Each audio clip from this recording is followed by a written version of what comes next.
the main thing is, of course, getting people together of both countries, of recognizing the hard work that goes into things that we all do in terms of art and culture, and also the common history and the background that the two countries share. I think that makes the understanding go a long way and helps all the projects like we do to go a long way as well.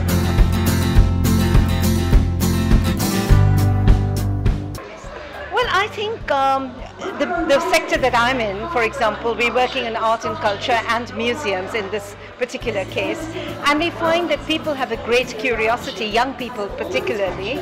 They want to know more about both the countries and the past that they shared, and I think that gives them an opportunity for research, for seeking new knowledge, and also as far as other arts are concerned, such as dance or painting or theatre.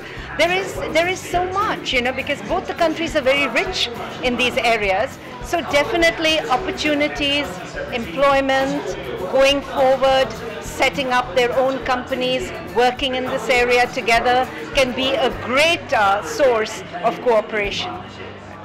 Thank you so much for joining us. Congratulations. Thank you.